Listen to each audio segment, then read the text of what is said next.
Dans une interview à Midi Libre, me Jean-Baptiste Allary charge une fois de plus le travail fait par les enquêteurs. Le pénaliste donne plusieurs éventuelles pistes à creuser qui permettraient de disculper son client, Cédric Jubilard, accusé d'avoir tué puis dissimulé le corps de son épouse Delphine. Par tous les moyens, l'avocat de Cédric Jubilard tente de disculper son client.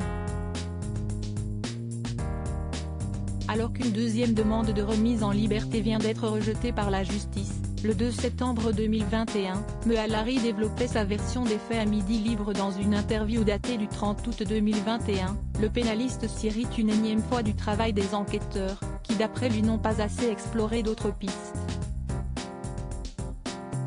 Ils n'ont travaillé que dans l'unique objectif monomaniaque de la culpabilité du mari. Ils n'ont sérieusement pas écarté le reste, regrettait me Allary au quotidien régional.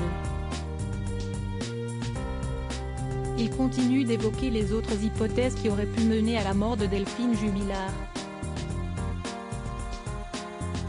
Il y a aussi ce véhicule qui reste stationné avec le plafonnier allumé, cette voiture qui passe devant la pharmacie tellement vite qu'on n'arrive pas à identifier son immatriculation, les sites de rencontres.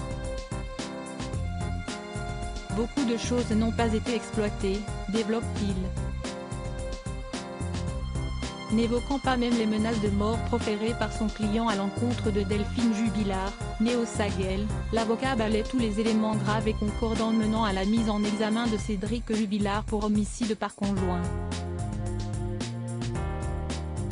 Me Allary révèle également que son client ne se serait pas vraiment rendu sur une application de rencontre le soir de la disparition de son épouse, comme le prouvait pourtant l'étude des données téléphoniques. Il n'est pas allé sur un site de rencontre. Il a en réalité reçu une notification d'un site et il a dû cliquer dessus. La connexion n'a duré que quelques secondes, plaide-t-il. Quant au fait qu'il a réussi à retrouver l'amour aussi vite avec Séverine, rencontrée lors d'une battue pour retrouver la mère de ses enfants, mais quel était le délai de carence raisonnable en deçà duquel il était indécent qu'il puisse retrouver quelqu'un? Tout cela n'est que de la morale. Ça ne fait pas un coupable. Me Allary a déjà fait appel concernant la demande de remise en liberté de Cédric Jubilard, rejetée en première instance. Le plaquiste est toujours incarcéré à Cesse, près de Toulouse, où il attend une audience prévue en octobre prochain. Il reste présumé innocent des faits reprochés jusqu'à la fermeture du dossier.